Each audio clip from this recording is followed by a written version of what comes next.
Somalia is the country located right in the middle of the Arabian Sea and the Red Sea, and its shape is similar to a horn, which is why it is called the Horn of Africa. In the early 1990s, after the fall of the military dictatorship of Mohamed Siad Barre, Somalia descended into a brutal civil war. As the country became a failed state, piracy began to rise off the Somali coast in the following decade. Somali piracy became a serious threat to global trade and maritime security.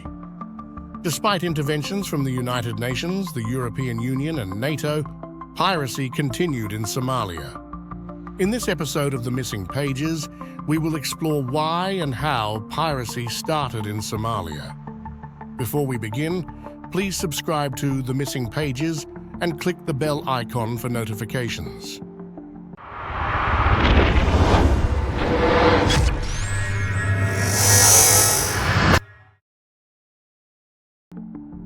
From 1650 to 1730, piracy was at its peak.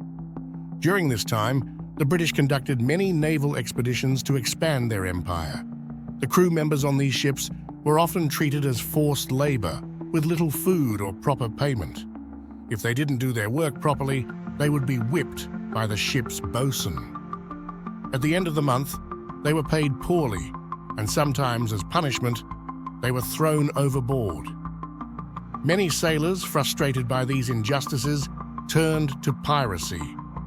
In modern times, Somali pirates also became involved in piracy as a form of resistance.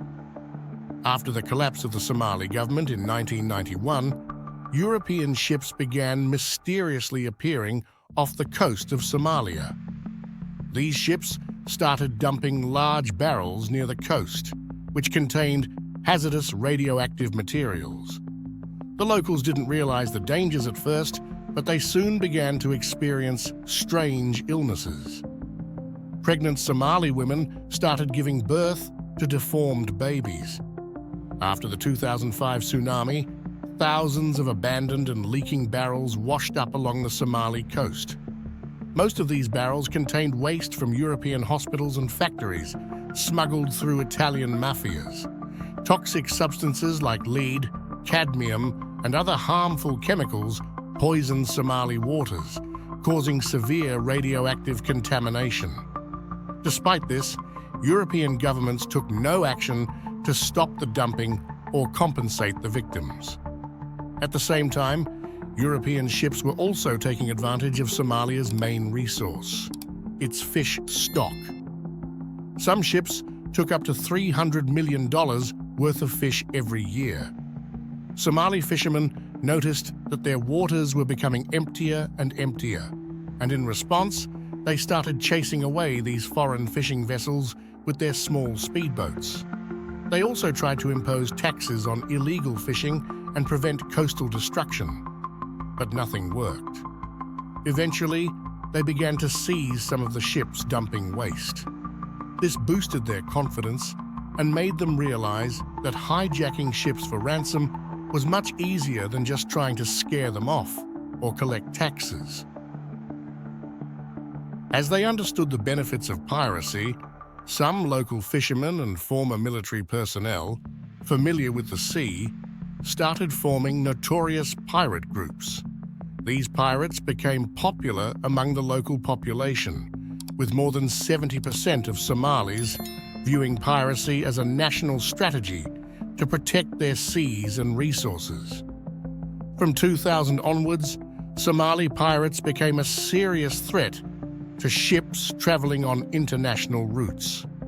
They believed they were defending their fish-rich waters and national wealth from foreign exploitation. As pirates gained more financial rewards, new members joined their ranks. Hijacking foreign ships and demanding ransom became an easy way to make money, and piracy turned into a major problem in the region. Since 2013, international efforts have reduced piracy to some extent, but it has not stopped completely. However, with military interventions by the United Nations, NATO, the European Union, and several other countries, the frequency of pirate attacks has decreased.